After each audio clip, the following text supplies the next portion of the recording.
एक जो है दुर्वेश थे, दुर्वेश सूफ़ी टाइप जो होते हैं, इबादत गुज़ार, अल्लाह की राह में निकले हुए। तो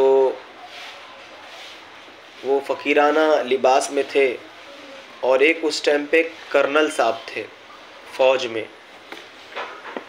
उनको एक जगह एक मकान मिला था, वो मकान में वो रहते थे। और मकान किधर से मिला था? वो मिला था गवर्नमेंट की तरफ से, सरकारी मकान मिला था। तो एक दिन वो सुबह सुबह बैठकर पेपर पढ़ रहे थे।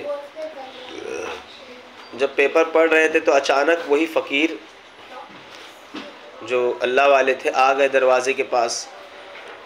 और वो अल्लाह वाले जो एकदम थोड़ा हालत उनकी सही नहीं थी तो उन्होंने दरवाज़े पे आने के बाद देखा कि कर्नल साहब बैठे हैं। तो उन्होंने कहा कि मैं बहुत दिन से भूखा हूँ, कुछ खाने को दे दो। तो कर्नल साहब ने कहा, देखा और बड़ी ही नफ़रत से देख के कहा कि मेरे पास खाने के लिए भी कुछ नहीं है। तो उन्होंने कहा कि अंदर से कुछ ला दीजिए। तो उन्होंने क्या कहा? कर्नल साहब ने अंदर से कुछ ला दीजिए। फ़कीर ने कहा था। तो कर्नल साहब ने कहा, मैं तेरे लिए अंदर नहीं जा सकता। उठ के क्या कहा? तेरे लिए अंदर नहीं जा सकता। इतनी देर में ही उनका नौकर उनके पास चाय और टोस्ट लेके आया, उनके हाथ में दे दिया। तो वो फ़कीर बहुत दिन से भूखा था, वाकई भूख लगी थी, मगर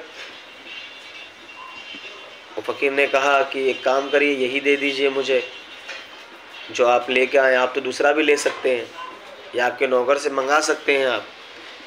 उनको बड़ा गुस्सा आया, कहा कि जा यहाँ से, मैं तुझे क्यों दे दूँ, ये मेरे पास नहीं है कोई खाना पीना। तो उन्होंने कहा कि अच्छा ठीक है, कुछ भी मत दीजिए, कम से कम कुछ पैसे ही दे दीजिए, मैं खुद जाके खा लूँगा लेके। कहा मेरे पास पैसे भी नहीं है, जा दूसरा रास्ता देख। तो बेचारा बहुत भूखा था वो फ़कीर। अभी ये फ़कीर पे ध्यान दो कि ये फ़कीर जो आजकल मांगने आते, ये फ़कीर वो फ़कीर नहीं है।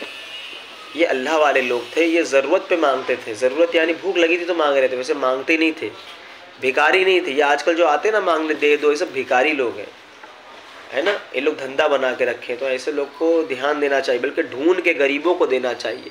ऐसा लगे कोई गरीब है, ज़रूरतमंद है, तो उसके पास अनाज, राशन या पैसा पहुंचाना चाहिए। समझ में आया? इस चीज़ को ध्यान देने का। जो मांगने आते हैं इनके पास इतना पैसा होता है, तुम देखोगे तो हैरान रह जाओगे।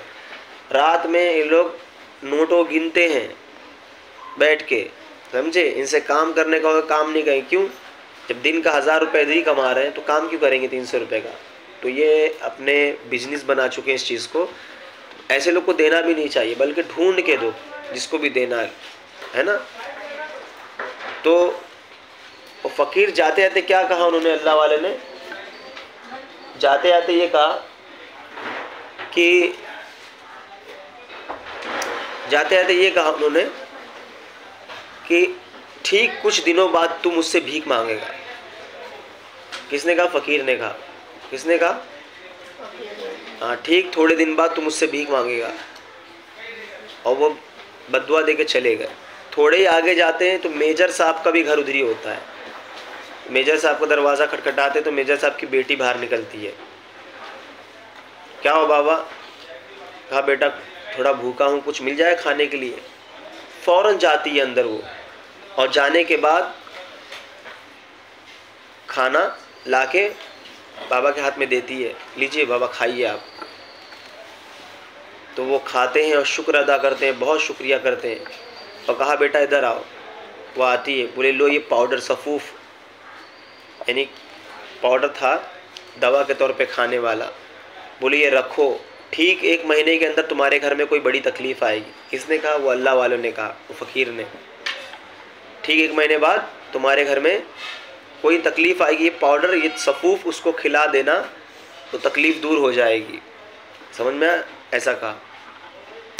अब उनको, उस लड़की को, मेजर साहब की बेटी को इस बात पे बड़ी हैरत हुई कि यार 1 महीने बाद तकलीफ़ आएगी और उन्होंने पहले ही कहा और सफूफ भी दिया और ये खिला देना कहा और सही हो जाएगा बन। तो सोचने लगी। सोचने के बाद वो रख दी पाउडर एक जगह उठा के। बाबा चले गए दुआएं देते हुए। थोड़े दिन बाद ये हुआ कि मेजर साहब के वालिद जो थे, वो मेजर साहब थे ना जो लड़की ने खाना खिलाई थी, उसके वालिद मेजर साहब थे, वो अचानक बीमार पड़ गए। वो बीमार पड़े और बीमार बहुत ज़्यादा पड़ गए। इलाज ही नहीं हो पा रहा है। कई डॉक्टर दिखा दिए, हकीम लोगों को दिखा दिया, समझ में नहीं आया। अचानक उसको बाबा की बात याद आई कि परेशानी आएगी, समझ गई यही परेशानी बहुत बड़ी है, तकलीफ़ है और मेरे वालिद साहब की तबीयत ठीक नहीं हो रही है, अब क्या किया जाए। तो बोले वो देखती हूँ जो दुर्वेश थे उनकी जो वो पाउडर दिया था, उनकी बातें मुझे याद आई, वही देखती हूँ। तो घर वालों से कहा कि ऐसी सी बात है, फ़कीर आए थे उन्होंने दिया है, इसी को देखते हैं। तो वो पाउडर जो है, एक पाउडर था खाने वाला, एक को जलाने वाला भी था। तो जिस घर में उनके बाप लेटे हुए थे जो बीमार थे, वहाँ एक अंगीठी जलाई और जलाने के बाद पाउडर को उसमें डाल दिया और वो धुआं थोड़ा सा हो गया। तो थोड़ा थोड़ा करके डालते रहती वो। थोड़े दिन में उनके वालिद की तबीयत ठीक होने लगी। सोचो, तबीयत बहुत ज़्यादा ख़राब थी मगर तबीयत क्या होने लगी, सही होने लगी, आस्ते आस्ते सही होने लगी। अब ये बात सुनकर, देखकर बड़े ही सोच में पड़ गई, ये क्या बात है, इतने बड़े बड़े डॉक्टर लोग सही नहीं कर पाए और ये छोटे से पाउडर ने मेरे वालिद साहब की तबीयत को बहाल कर दिया, सही कर दिया, तकलीफ़ दूर हो गई। तो अब कुछ दिनों बाद पता चलता, जब कर्नल साहब जिन्होंने धुतकारा था, गरीब को भगाया था ना, उनकी भी तबीयत खराब हुई। अब उनकी तबीयत खराब हुई तो काफ़ी हालत ख़राब हो गई। जब काफ़ी हालत ख़राब हुई, कमरे में रहने लगे। अब उनके पास जो है एक कुत्ता भी था और एक नौकर था और एक खुद थे। और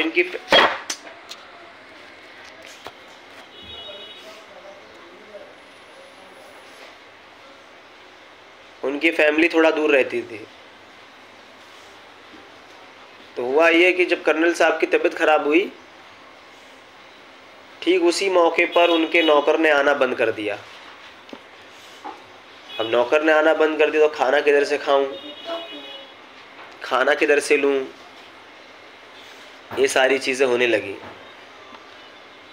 तब नौकर के घर पे गए तो नौकर घर खटखटाए तो देखा तो नौकर बाहर निकला और कहा कि कर्नल साहब मैं आ नहीं सकता आपके पास, मेरे बेटे को जो बीमारी हुई थी वो मुझे भी हो गई है, इसलिए माफ़ी चाहता हूँ। कर्नल साहब पीछे चले आते। कुत्ता था, कुत्ता भी अपने आप मर गया। अब कर्नल साहब क्या करें, कर्नल साहब का भूख के मारे हालत ख़राब, बहुत परेशान, तकलीफ़ में आ गए वो। कर्नल साहब बीमार हो गए और ज़्यादा। अब कर्नल साहब को बना के कौन दे, ना पूछने वाला, ना गचने वाला, ना कोई समझने वाला। अब जो कर्नल साहब जिस खाने को छूते ना, वो खाने में बदबू आने लगती थी। अब आप सोचोगे कि अगर बनाने वाला नहीं था तो बाज़ार से ले लेते, कर्नल थे। मसला यह था कि जो भी खाने को छूते वो खाना बदबूदार हो जाता। बदबू समझते ना, स्मेल आती है, गंदी स्मेल, वो स्मेल आने लगती, बदबू आने लगती जिस खाने को भी छूते। अब इतनी हालत ख़राब हो गई कि भूख के मारे वो बेकाबू हो गए और घर के बाहर निकल गए। चलते चलते चलते चलते एक झोपड़ी के पास पहुँचे। लकड़ी की झोपड़ी होती थी ना, रोड पे पड़ी होती, गांव में देखे होंगे। अब पहुँचने के बाद वो झोपड़ी के पास गिर गए और गिरने के बाद कहा कि कुछ है खाने को, खिला दो। वो झोपड़ी के अंदर वही दुर्वेश रहते हैं। और बेड के अंदर बैठे रहते हैं और बाहर आते हैं। आने के बाद कहते हैं अल्लाह तुम पर रहम करे। क्या कहते हैं? अल्लाह तुम पर रहम करे। कर्नल साहब देखते हैं, अरे ये तो वही फ़कीर है। अंदर जाते हैं वो दुर्वेश, वो फ़कीर, दूध का प्याला और एक रोटी का टुकड़ा लाते हैं और लाने के बाद दे देते हैं, लीजिए खाइए। वो खाते हैं। कौन खाता है? कर्नल साहब खाते हैं। और कर्नल साहब कहते हैं मुझे माफ़ कर दो, मैं आपको समझा नहीं था, मैंने जो भी किया आपके साथ बहुत गलत किया, अल्लाह के लिए मुझे माफ़ कर दो, मेरी हालत बहुत बुरी हो चुकी है। तो दुर्वेश साहब ने क्या कहा अल्लाह तुम पर रहम करे, मैंने माफ़ किया, कोई बात नहीं, मगर ऐसा नहीं करना चाहिए किसी के साथ। देखो ये थे अल्लाह वाले, अल्लाह के नेक बंदे। समझ में आया? अल्लाह के नेक बंदे। तो फ़कीर कौन से किसको देना चाहिए? वो फ़कीर अल्लाह वाले होना चाहिए। अभी आजकल के फ़कीर मैंने बताया, ये फ़कीर और भिखारी ये सब तो अजीब ही लोग हैं। ये तो आप लोग के पैसे पे डकैती डालकर पैसा जमा कर रहे हैं अपना। गरीबों को दो, रिश्तेदारों में देखो कौन गरीब है उनको देना चाहिए, आस पड़ोस में देखो कौन है उसको देना चाहिए, समझे? दोस्तों में कोई है उसको, या गांव में कोई ऐसा फ़कीर गरीब है, मोहताज है, नेक लोगों को देना चाहिए। इस सब को धंधा बिजनेस जो बना के रखे उनको देना बिल्कुल नहीं चाहिए। समझे ना बात को? ये ध्यान देना चाहिए। वो अल्लाह वाले थे। अगर अल्लाह वालों की बिल्कुल भी बद्दुआ वगैरह कोई बात को नहीं लेना चाहिए। समझ में आया? इस बात को हमेशा ध्यान रखना। अब ऐसा नहीं हर जगह आप देने लग जाओ पैसा। मैंने क्या कहा किधर देना चाहिए? आजकल जो भिखारी आ रहे हैं मांगने, ये भिखारी मांग रहे हैं बिजनेस बना के रखें, धंधा बना के रखें। क्या बना के रखें? धंधा। हाँ, ये इनको दोगे तो कोई सवाब ववाब नहीं मिलने वाला है। बेहतर यही है कि ढूंढने के बाद ढूंढो, देखो और समझो, और फिर जिसको समझ में आया, समझ में क्या देख लिए हाँ भाई इसको ज़रूरत है, तो ज़रूरतमंद को दोगे ना तो क्या होगा? सवाब मिलेगा। और ज़रूरतमंद को नहीं दोगे तो ऐसा ही हुआ, पैसा उठा के कहीं फेंक दिया, पैसा उठा के कहीं फेंक दिया, ना किसी के काम आया, ना अपने काम आया, ना किसी के काम आया। समझ में आया? इस चीज़ को ध्यान देना। अल्लाह ताला हमें कहने से ज़्यादा अमल की तौफीक अता